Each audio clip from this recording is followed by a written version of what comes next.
Welcome to the AFR Saints channel, where we provide you daily content on your favorite team, the New Orleans Saints. Do us a favor and hit that subscribe button. Be sure to leave your comments below and smash that like button. Who dat?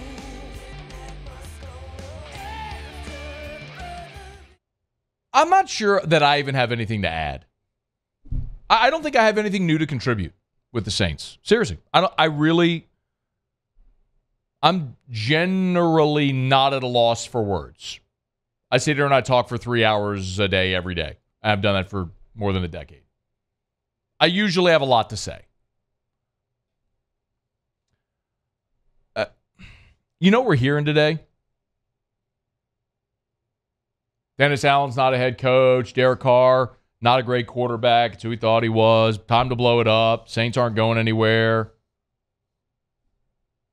All things we've said right here for more than a year, where many of you pointed at me and called me a hater, Baton Rouge guy, what are you talking about, the Saints, blah, blah, all that crap.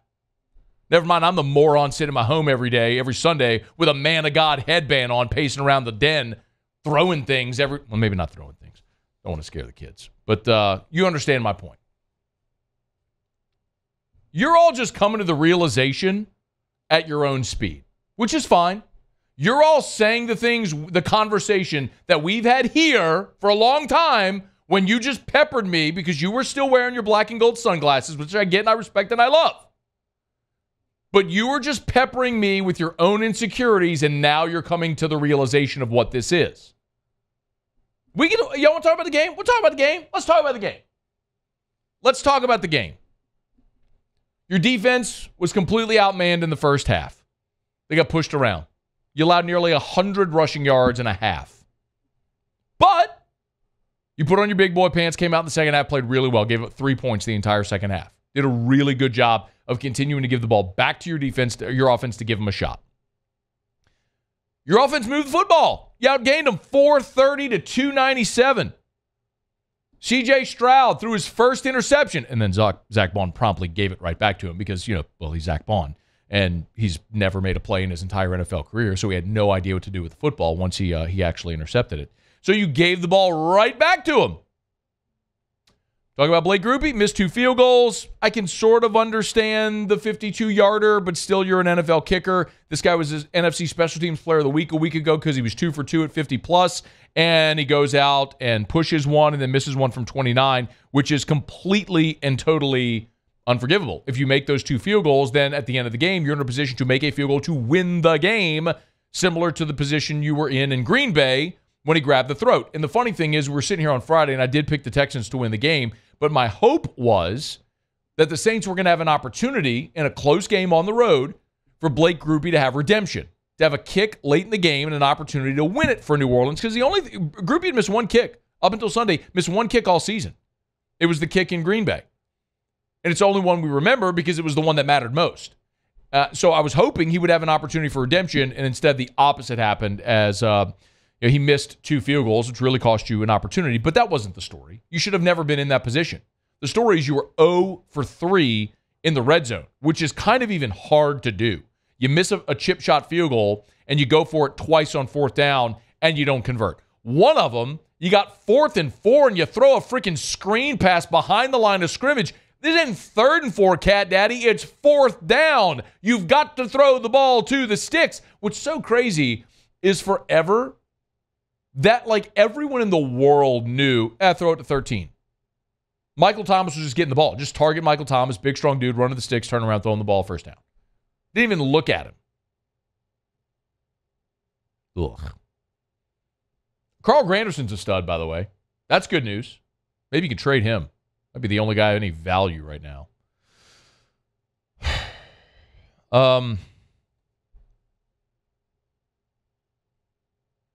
It's just that the game Sunday, the loss to the Texans, isn't as interesting as the big picture. If you zoom in on the Saints right now, you could zoom in on New Orleans and say, hey, man, they're 3-3.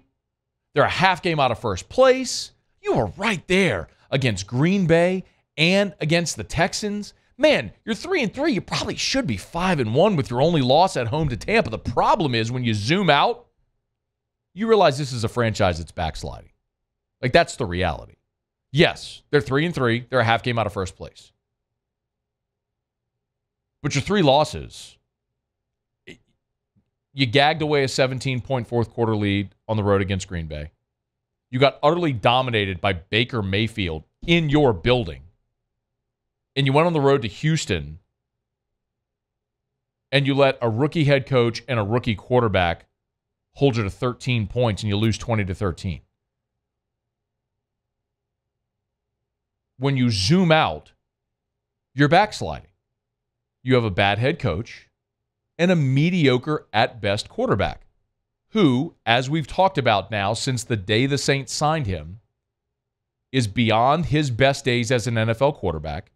And his best days as an NFL quarterback, the consensus is, might have had him somewhere around the top 10 in the league. His best days. Derek Carr is Andy Dalton. I don't know any other way to say this to you, except now that I say it again, as the sample size grows, maybe it starts to penetrate a little more. Andy Dalton spent 9 years in Cincinnati, the team that drafted and made him their franchise. They won games. They went to the playoffs. They never won a playoff game. And ultimately, Cincinnati said, we know what your ceiling is. We've gone everywhere we can go with you. And so they moved on. And Andy Dalton's been with 5 teams in 5 years, from Cincinnati to Chicago to Dallas to New Orleans to Carolina. And it's the same story over and over again. So look at Derek Carr. I'll say it again. I'm not telling you anything new. These are the exact same things that I said when the Saints signed Derek Carr. I'm just going to say it again now with a growing sample size and context so you can understand it. Derek Carr, 9 years with the Raiders. His and Andy Dalton's statistics from the last year in their organization, almost identical. 9 years, they'd gone to the playoffs, they'd won games, they never advanced, and that organization said, the organization that knew him best said, we've done all we can with you. And look what's happening. Now you've got a $150 million albatross across around your neck because you realize he ain't good. And you can't off-ramp out of this deal until 2026. You got 3 years. You got at least 3 years with Derek Carr. At least 3. So let me ask you. Now, the question that I asked you around the draft. Who would you rather be? The Saints with Derek Carr or Houston with C.J. Stroud? Both are 3-3. Who would you rather be? And if you say anything other than Houston and C.J. Stroud, you are a liar. Oh, I can look at Carolina and they're 0-6. I get it. They're 0-6. But you know what they're doing? They're taking their lumps with a rookie quarterback. Like when Cincinnati drafted Joe Burrow and went 4-12 his first year. And then in year 2, they were in the Super Bowl. You want to go to a different era? Peyton Manning, 3-13 in Indy his first season, set the NFL record by a rookie with interceptions in a season. Worked out okay for the Sheriff in Indianapolis, didn't it? Who would you rather be? Would you rather have the possibility of a championship or the knowledge that you're not going to be the worst team in the league, but you're never winning anything more than, right around 500, maybe make the playoffs, win in a bad division sort of thing? Who would you rather be? That's where you are. I'd rather be the 0-6 Carolina Panthers today because they got a quarterback that as he grows, develops, and mature, gives them the boom potential. The Saints don't have that. The Saints are stuck with bad contracts that they can't unload, an aging team, a mediocre quarterback, a bad head coach who's over his skis. You're what you are. You are what you are. You are stuck in perpetual mediocrity. By the way, the Saints are going to beat Jacksonville on Thursday. Friday, when we sat right here and I picked the Saints to lose to the Texans, I told you, but I'm going to come back here on Monday. I'm telling you, I'm picking the Saints to beat Jacksonville. And I think they will. Saints will have a bounce back. They'll bounce back. They'll get refocused this week. They're going to be pissed that they lost. You're going to get your veterans to really work hard in that locker room this week. Everyone's going to be on notice. And that's before I even knew Trevor Lawrence was hurt and may not play. Saints are going to, and then I hate the road team on Thursday Night Football. It is so hard to play on a short week. It's harder to play on a short week when you have to travel. So I think the Saints win on Thursday. But then they're going to go to Indy and lose. Because that's what you are when you're in perpetual mediocrity. You're one step forward, two steps back. That's what this organization is right now. And so you could say, well, Matt, you're just complaining. What's the solution? I would love to tell you that my solution is be sellers at the trade deadline. And ideally, that would be great if you could sell, if you could unload some of your veterans and give them a shot to go win somewhere, and maybe you acquire some draft capital. Look, you've got your first-round pick this year, and you've got Denver's too. Remember, you got Denver's second-round pick, and they're awful, so that could be one of the first 5 picks of round 2. So you're probably going to have 2 top 40 picks because you unload some veteran players and recoup some draft capital. And the answer simply is no, you can't. Cam Jordan counts you $65 million next year in dead cap money. Michael Thomas, next year, $36 million dead cap. Marshawn Lattimore, $43 million. If you're watching, look at that far right column. That's the dead cap money. Ramchick, $46 million. Andrus Peat, $22 million. Alvin Kamara, $24 million. Demario Davis, $20 million. Derek Carr, $60 million. Taysom Hill, $23 million. Do you get my point? Eric McCoy, $17 million. Cesar Ruiz, $10 million. That's dead cap money. That means if they're not on your roster, that's how much they count against your cap. You can't trade these players. It costs you more for them not to be on your team than it does for them to be on your team. So you're stuck. You're stuck with all these bad contracts. This is the product of years of doing bad contracts that you can't unload. When you make a bad decision at quarterback and head coach, now you're stuck. You don't have a ripcord. You don't have a safety net. So what's your option?